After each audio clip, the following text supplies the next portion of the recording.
Moving forward جس طرح کی ہمارے پاس حکومت نے پالیسیاں بنائیں درآمدات برآمدات کو مینیج کرنے کے لیے، امپورٹس ایکسپورٹس کو مینیج کرنے کے لیے، کچھ پریشر ڈیفینیٹلی لیکوڈیٹی کی وجہ سے آیا، ریسورسز کی وجہ سے آیا، آئی ایم ایف کے ساتھ جو ڈیل ہے وہ بھی اس میں ایک رول پلے کر رہی ہے، بیلنس آف پیمنٹس تو ہم نے پازیٹیو کر لیا، لیکن اس کی وجہ سے معیشت کا گلا بھی تو گھوٹا گیا۔ آپ کی بات بالکل ٹھیک ہے۔ آئی تھنک جس طرح سے یہ جو ابھی آپ نے دیکھا کہ پچھلے 2 مہینے سے فائنلی پاکستان نے ایک کرنٹ اکاؤنٹ سرپلس جنریٹ کیا ہے، جو کہ ایک اچھی چیز ہے نمبرز کے اعتبار سے۔ اس سے ثابت یہ ہوتا ہے کہ جس قسم کی لیکوڈیٹی کرائسس کا ہماری اکانومی کو سامنا تھا، اب ہماری اکانومی کو اس قسم کے لیکوڈیٹی کرائسس کا سامنا نہیں ہے۔ لیکن ساتھ ہی ساتھ this has come at a very high cost, اور وہ کاسٹ یہ ہے کہ ہمیں اکانومی کو بالکل بریک لگا کے اکانومی کی گاڑی کو کھڑا کر دیا گیا ہے۔ تو اس کا پرابلم اب یہ ہے کہ اس کی وجہ سے یہ جو امپورٹ کنٹرول آپ نے دیکھا کہ میسو قسم کے پاکستان میں لگائے گئے ہیں، اس کی وجہ سے اکنامک گروتھ آلموسٹ 0 پہ آ گیا، 0.5%، آلموسٹ نیگلیجبل ہے، اور اس کے علاوہ کسی قسم کی جاب کریشن جو کہ بہت ضروری ہے پاکستان جیسے ملک میں، جہاں اتنے زیادہ ینگ لوگ ہر سال جاب مارکیٹ کے اندر داخل ہوتے ہیں، ان کو ایک مینز آف لائیولیہڈ دینے کے لیے جاب کریشن بھی نہیں ہو رہی۔ تو آئی تھنک جہاں آؤٹ کم پازیٹیو ہے کہ آپ نے کرنٹ اکاؤنٹ جو ہے سرپلس جنریٹ کر لیا ہے، اور آپ اپنے جو لیکوڈیٹی کرائسس ہے اپنے آپ کو اس سے آپ نے بچا لی ہے فار دا ٹائم بینگ۔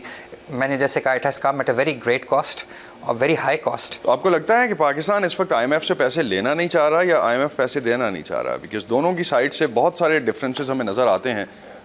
کبھی لگتا ہے کہ پاکستان ڈیلے کر رہا ہے، اور کبھی لگتا ہے کہ I M F stringent policies لے کے آ رہا ہے، یا جو ان کی ریکوائرمنٹس ہیں وہ کافی اسٹرینجنٹ ہیں۔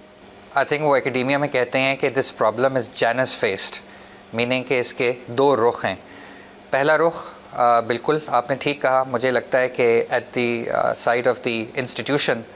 ڈیفینیٹلی سم تھنگ کچھ کنسیڈریشنس ہیں، اس کے اندر ڈفرینٹ چیزیں ہو سکتی ہیں۔ ایک burgeoning rivalry between U S and China, ایک کوشش آئی ایم ایف کی طرف سے کہ وہ چائنا کو فورس کرے to put more money on the table for countries like Pakistan, اور یہ صرف پاکستان کے کیس میں نہیں ہے، یہ ہم اور کنٹریز کے کیس میں بھی دیکھتے ہیں۔ اور میرا خیال ہے جہاں تک پاکستان کی گورنمنٹ کا تعلق ہے، آئی تھنک وہاں پر بھی کچھ بہت ہی realistic rational calculations are at play, کیونکہ میرا خیال ہے کہ وہ یہ دیکھ رہے ہیں کہ اگر وہ آئی ایم ایف کا پروگرام سائن کرتے ہیں اور اس کے نتیجے میں جس قسم کی کاسٹس یا پرائسز پاس آن کرنی پڑیں گی ٹو دا پیپل، الیکشن میں جب جائیں گے تو لوگ ان کو ڈیفینیٹلی پنش کریں گے۔ تو آئی تھنک یہ جو کیلکولس ہے آئی ایم ایف کی طرف بھی اور ہماری گورنمنٹ کی طرف بھی، آئی تھنک یہ میٹیگیٹ کر رہا ہے اس اسٹاف لیول اگریمنٹ کے سائننگ سے بچانے کے لیے اب تک۔ تو آئی تھنک اس کے 2 رخ ہیں۔ لیکن پاکستان تو کر چکا، اگر اسحاق ڈار تو ایٹ لیسٹ 10 دفعہ تو کہہ چکے ہیں کہ ہم بہت کلوز ہیں اور سائن ہونے والے ہیں اور فنڈز آنے والے ہیں۔ یہ کیا کوئی وہ کچھ ایسا امپریشن کریٹ کر رہے ہیں یا کچھ اس کے پیچھے اور داستان ہے؟ دیکھیں جہاں تک اسحاق ڈار صاحب کا تعلق ہے، آئی تھنک ہو سکتا ہے کہ ان کی خواہش ہو کہ یہ جو اسٹاف لیول اگریمنٹ ہے جلد از جلد ہو جائے، لیکن مے بی جو اور سیاسی طاقتیں ہیں جو شاید اسحاق ڈار صاحب کو ایڈوائز کرتی ہیں، آئی تھنک شاید ان کے ذہن میں کچھ اور خیالات ہوں کہ اگر آئی ایم ایف کا پروگرام سائن ہوتا ہے اور اس کے نتیجے میں جو مزید انفلیشن پاکستان میں آئے گی، ووٹرز الیکشنز میں ان پارٹیز کو پنش کر سکتے ہیں۔ تو آئی تھنک یہ کیلکولس بھی ایٹ پلے ہے۔ تو آپ سمجھتے ہیں کہ پاکستان اور آئی ایم ایف کی ڈیل جو ہے وہ پولیٹیکل ریزنز کی پاکستان میں جو اسٹینڈنگ ہے اس کی وجہ سے نہیں ہو رہی؟ جی، political reasons at the end of geopolitical reasons I M F کی طرف اور domestic political economy reasons Pakistan کی طرف، اور آئی تھنک اس کا جو کمبینیشن ہے اس کی وجہ سے ابھی تک یہ اتنی زیادہ دیر ہو گئی ہے جو ہمیں نظر آ رہا ہے۔ تو پاکستان جس طرح کے ڈیٹس ابھی پاکستان پہ ہیں اور پاکستان نے جس طرح کی پیمنٹس اگلے 3 سالوں میں $70 ارب سے زیادہ دینا ہے، اگر ہم اوور آل ایک ہیڈ دیکھتے ہیں تو پاکستان کے لیے انکم کے سورسز میں یا ریمیٹنسز ہیں یا ایکسپورٹس ہیں، یا اگر آپ پرائیویٹائز کر لیتے ہیں یا کوئی ڈونیشنز یا لونز آتے ہیں، اگر ہم 3-4 ہیڈس کو دیکھتے ہیں تو کہاں فارن ڈائریکٹ انویسٹمنٹ تو اپیرنٹلی آ نہیں رہی، یا شاید پرومس ہوئی ہے یا نہیں ہوئی۔ تو کیسے یہ پیمنٹس کیسے ارینج ہوں گی؟ ڈیٹ ریسٹرکچرنگ اپیرنٹلی تو رضا باقر کہہ چکے کہ بہت مشکل ہوگا پاکستان کے لیے کرنا. اب میں نے سنا تو نہیں کہ ڈاکٹر رضا باقر نے کیا کہا ہے، لیکن میرا خیال ہے کہ گیون دا سچویشن اور جس قسم کی ہمیں پیمنٹس دینی ہے، مجھے یہی نظر آ رہا ہے کہ پاکستان کا جو ڈیٹ ہے اس کی ایک پریمپٹیو ریسٹرکچرنگ کرنی پڑے گی. ڈیٹ ریسٹرکچرنگ جنرلی تب ہوتی ہے جب ایک کنٹری ڈیفالٹ کر جائے، لیکن کبھی کبھار کنٹریز پری ایمپٹیو ڈیٹ ریسٹرکچرنگ کی طرف بھی چلی جاتی ہیں، یا جس کو ڈیٹ ری پروفائلنگ کہتے ہیں. تو میرا خیال ہے کہ پاکستان ہی نہیں بلکہ تقریباً 65 سے 70 ممالک دنیا میں اس قسم کے ہیں جن کو بہت زیادہ ہائی ڈیٹ کی وجہ سے بہت سی مشکلات کا سامنا ہے، کیونکہ آپ کو پتہ ہے کہ پوری دنیا میں بالخصوص امریکہ میں ایک کوانٹیٹیو ٹائٹننگ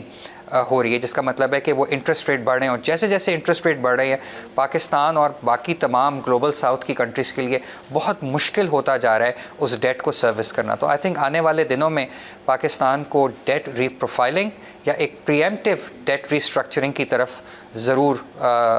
کوشش کرنی پڑے گی. چانسز کتنے ہیں اور پاسبلٹی کیا ہے؟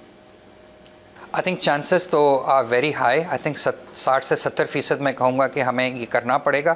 اور دوسرا جو آپ نے پوچھا تھا کہ اس کی پاسبلٹی کیا ہے، I would say probably 25 to 30%. تو آپ کیوں سمجھتے ہیں کہ اس کے بڑے کم پرابلٹی ہے کہ ایسا ہو سکے؟ اس میں تو زیادہ تر بائی لیٹرل لونز ہیں پاکستان کے. دیکھیں، اس کی بہت بڑی وجہ یہ ہے کہ ماضی میں ہم نے یہ دیکھا کہ پاکستان اپنی جو پوزیشن تھی دنیا کے اندر، اس کی وجہ سے سرٹن جیو پولیٹیکل رینٹس ڈرا کر سکتا تھا، یا اس کا ایک انفلوئنس تھا دنیا کے پالیسی سرکلز میں. لیکن اب ہم نے یہ دیکھا ہے آف لیٹ کہ because of the certain changing geopolitical حالات، جو پاکستان کی امپورٹنس ہے وہ دنیا میں بہت ریلیٹیولی کم رہ گئی ہے. تو اس نے پاکستان کی بارگیننگ پوزیشن کو بھی بہت نیگیٹیولی امپیکٹ کیا ہے. تو اس لیے میں سمجھتا ہوں اس طرح سے ایویلویٹ کرنا چاہیں، I'll get back to you, sorry I'm interrupting on this. لیکن اگر ہم اس کو اس طرح سے دیکھیں کہ اس سے پہلے پاکستان کی کیونکہ جیوگرافیکل امپورٹنس آپ نے جس طرح سے کہا کہ زیادہ تھی، جیو پولیٹیکل امپورٹنس زیادہ تھی، اس وجہ سے پاکستان کو 10 چیزوں میں ریلیکسیشن مل جاتی تھی. اب شاید پہلی دفعہ میرٹ پہ فنڈ دیکھ رہا ہے، یا پہلی دفعہ میرٹ پہ باقی انسٹیٹیوشنز یا گورنمنٹس دیکھ رہی ہیں؟ آئی تھنک یہ کہنا بہت آسان ہے کہ جو فنڈ ہے وہ میرٹ کے اوپر فیصلے کر رہا ہے، لیکن میرا خیال ہے کہ جو یہ تمام کا تمام پروسیس ہے جس میں debt reprofiling, debt restructuring شامل ہے، یہ at the end of the day Asad صاحب یہ ایک پولیٹیکل پروسیس ہے جس کے اندر دونوں فریق اپنی اپنی بارگیننگ پاور لے کر ٹیبل کے اوپر آتے ہیں، اور پھر نیگوسیشن کے تھرو یہ پتہ چلتا ہے کہ ان میں سے ایک کو کس قسم کی لیوریج دیا جائے گا. تو آئی تھنک میرٹ کا لفظ استعمال کرنا تو آسان ہے، لیکن یہ پروسیس بہت پولیٹیکل ہے. لیکن اس کے باوجود اگر ہم دیکھتے ہیں، میرٹ کا لفظ میں نے اس لیے استعمال کیا کہ اگر ہم دیکھتے ہیں کہ آئی ایم ایف اگر آپ کو کہتا ہے کہ اپنے لائن لاسز کم کریں، آئی ایم ایف اگر آپ کو کہتا ہے کہ اپنے جو سبسڈیز آپ کے پاس پیسے نہیں ہیں تو کس بات سے آپ سبسڈیز دے سکتے ہیں، ان کو کم کریں، تو یہ میرٹ پہ ہی ڈیسیجنس بنتے ہیں، پولیٹیکل ڈیسیجنس تو نہیں ہے. اگر گورنمنٹ کے پاس کوشن نہیں ہے، اسپیس نہیں ہے، جب آپ کے پاس جیب میں پیسہ نہیں ہے تو خیرات آپ کہاں سے کریں گے، یا آپ کہاں سے سبسڈیز دیں گے؟ دیکھیں، پاکستان کا جہاں تک تعلق ہے، پاکستان نے یہ تمام جو ان ٹارگیٹڈ سبسڈیز تھیں ان کو ختم کر دیا ہے، آلموسٹ زیرو پر لے آئے ہیں. صرف ابھی ٹارگیٹڈ سبسڈی چلتی ہے جس میں پرائمریلی بے نظیر انکم سپورٹ پروگرام، تھوڑا بہت آٹے کی مد میں سبسڈائز کرتے ہیں، بہت کم ہے. تو ہم نے تو اپنی طرف سے تمام جو چیزیں آئی ایم ایف نے ہمیں بولا تھا وہ ہم نے کر دی ہیں پاکستان کے لیول پر. اسٹیٹ اونڈ انٹرپرائزز کے لاسز آپ کے سامنے ہیں، اس میں جتنی اس مد میں پیسے جا رہے ہیں، آئی تھنک انہی کو اگر آپ سبسڈیز میں یا ٹارگیٹڈ سبسڈیز میں ایڈ کریں تو حالات بہتر ہو سکتے ہیں. بالکل بہتر ہو سکتے ہیں، لیکن I think state owned enterprises کی پرائیویٹائزیشن کی طرف موو کرنا آئی تھنک یہ بہت ہی مشکل سٹیپ ہے، کیونکہ at the end of the day یہ ایشو ایک again is a political issue, کیونکہ بہت سے لوگوں کے جو روزگار ہیں وہ ان آرگنائزیشنز کے ساتھ منسلک ہیں، اور ایک الیکشن ایئر کے اندر جب بہت سی پولیٹیکل پارٹیز نے لوگوں کے پاس ووٹ لینے جانا ہے، I think it's next to impossible کہ اس سچویشن کے اندر کوئی بھی پولیٹیکل پارٹی پرائیویٹائزیشن کی طرف موو کرے. پاکستان کی میڈیم ٹو لانگ ٹرم معاشی پالیسی کو سمجھ آتی ہے آپ کو، اگر ہے کوئی تو؟ لیکن پاکستان کی میڈیم ٹو لانگ ٹرم معاشی پالیسی ہے کہ پاکستان کو ہر حالت میں ڈیفالٹ سے اپنی اکانومی کو بچانا ہے. یہ تو فائٹنگ ہو گئی، پالیسی تو نہ ہوگی. یس، پاکستان کے چیلنجز کچھ اس طرح کے ہیں کہ ہمارا تمام تر وقت کرائسس مینجمنٹ یا فائر فائٹنگ کے اندر لگ جاتا ہے، اور ہمارے جو پالیسی میکرز ہیں وہ بگ پکچر یا 3 4 5 سال کے اکنامک گروتھ پروگرامز بنانے سے ان کے پاس اس قسم کا کیا کہنا چاہیے فراغت نہیں ان کو ملتی۔ تو ابھی جس طرح کی سچویشن پاکستان میں اس وقت ہے، آپ سمجھتے ہیں کہ الیکشن ایئر ہے، اس پورے پروسیس میں سے جب ہم باہر نکل جاتے ہیں اور جس طرح کا اگلی 5 سال اگر پاکستان کے لیے آتے ہیں، کیونکہ یہ تو تقریباً سبھی ماہرین اس بات پہ تو مان رہے ہیں کہ پاکستان کو دوبارہ سے IMF پروگرام میں جانا پڑے گا، تو اگر دوبارہ سے IMF پروگرام میں جائیں گے اور جس طرح سے اس وقت پاکستان کی طرف سے پاکستان پہ ایک بڑا جو ایک امپیکٹ جہاں ڈی سی میں جو ایک سینس پریویل کرتی ہے وہ یہ کہ پاکستان کی طرف سے ریئلسٹک ٹارگیٹس یا نمبرز نہیں شیئر کیے جاتے فنڈ کے ساتھ، پاکستان کو اس ٹرسٹ ڈیفیسٹ سے آگے نکلنا پڑے گا، پاکستان کو اس ٹرسٹ ڈیفیسٹ کو ایڈریس کرنا پڑے گا، اور یہ باور کرانا پڑے گا کہ جو نمبرز پاکستان شیئر کر رہا ہے انٹرنیشنل کمیونٹی کے ساتھ وہ کریڈیبل ہیں۔ ان ادر ورڈز پاکستان کو کریڈیبل کمٹمنٹ دینی پڑے گی کہ جو بات پاکستان کر رہا ہے ریفارم کے حوالے سے ہم وہ اس کو عملی جامہ بھی پہنائیں گے، کیونکہ مجھے ایسا لگتا ہے کہ اس ٹرسٹ ڈیفیسٹ کی وجہ سے یا پاکستان کی inability to provide credible commitments, اس نے پاکستان کی جو ایمز اینڈ آبجیکٹیوز ہیں یا اسٹریٹجک ایمز اینڈ آبجیکٹیوز ہیں ان کو بہت ڈیمیج کیا ہے۔ ڈاکٹر اختر کتنا آپ کے خیال میں انٹرسٹ ریٹ بنتا ہے پاکستان میں؟ اب اگر ریئل انٹرسٹ ریٹ کی جس طرح سے آپ بات کر رہے تھے کہ IMF کہہ رہا ہے کہ ریئل انٹرسٹ ریٹ ہونا چاہیے لائک انفلیشن سے زیادہ، اگر ہم عام لفظوں میں اس کو کہیں، تو پھر تو پاکستان کے بزنسز جو آلریڈی اسٹرگل کر رہے ہیں سروائیو کیسے کریں گے؟ دیکھیں یہ بہت امپورٹنٹ کویسچن ہے جو IMF جیسے کہہ رہے ہیں کہ پازیٹیو ریئل انٹرسٹ ریٹ ہونا چاہیے، 36.4% کی انفلیشن کے ساتھ پازیٹیو ریئل انٹرسٹ ہونا ناممکن ہے، کیونکہ اس کا مطلب یہ ہے کہ آپ کا جو انٹرسٹ ریٹ ہے وہ 36.4% سے اوپر ہوگا۔ اگر اگلے کچھ مہینوں میں ہماری انفلیشن نیچے آ بھی جاتی ہے تو وہ تقریباً 28, 29, 30% کے ارد گرد ہوگی۔ اس کیس کے اندر بھی positive real interest rate provide کرنا ناممکن ہے۔ تو میرا خیال ہے کہ یہ کہنا تو بڑا آسان ہے IMF کی طرف سے، لیکن اس کی جو سیکریفائز ریشو ہے اس ہائی انٹرسٹ ریٹ کی آئی تھنک وہ بہت سٹیپ ہے، جس کی وجہ سے یہ مجھے نہیں لگتا کہ ہم پازیٹیو ریئل انٹرسٹ ریٹ کی طرف جا سکتے ہیں۔ At the very end Pakistan کے پاس اس وقت خاص طور پہ فسکل اسپیس اپنی بڑھانے کے لیے کیا آپشنس ہیں؟ پاکستان کے پاس فسکل سپیس بڑھانے کے لیے ایک بہت اچھی آپشن ہے کہ وہ ان سیکٹرز کو ٹیکس نیٹ میں لے کر کے آئے جو ہمیشہ ٹیکس نیٹ سے باہر رہے ہیں۔ اس وقت میرا اشارہ ہے ایگری سیکٹر کی طرف، میرا اشارہ ہے جو آپ کا دکاندار طبقہ ہے، اور باقی ایسے انفارمل اکانومی میں جو لوگ آپریٹ کر رہے ہیں وداؤٹ پیئنگ ٹیکسز۔ تو آئی تھنک یہ ایک بہت بڑا پروسیس ہے، اور اس کے بغیر پاکستان کی اکانومی کا survival in the years to come مجھے بہت مشکل نظر آتا ہے۔ پاکستان میں FBR ایک واحد ادارہ ہے جو کہ ٹیکس کلیکٹ کر رہا ہے اور صوبوں کے بہاف پہ بھی کرتا ہے، کتنا جاندار ہے FBR؟ ہر دفعہ تو ہم دیکھتے ہیں کہ ٹارگیٹس مس کر رہا ہے۔ جی دیکھیں، آپ نے بہت ہی ایک امپورٹنٹ چیز کی طرف اشارہ کیا ہے۔ آئی تھنک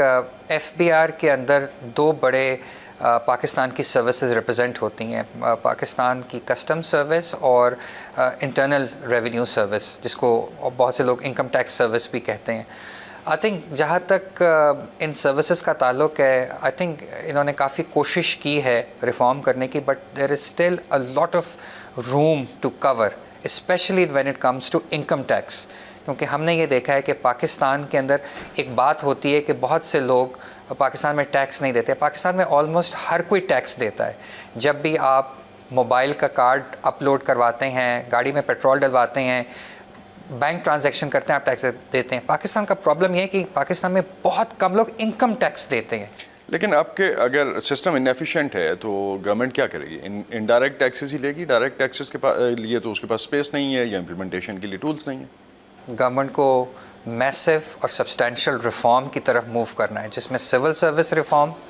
جس میں پبلک فائنانس ریفارم، اور یہ تمام ریفارمز ہیں جن کی باز گشت تو سنائی دیتی ہے لیکن ان کے اوپر امپلیمنٹیشن ہوتی نظر نہیں آتی۔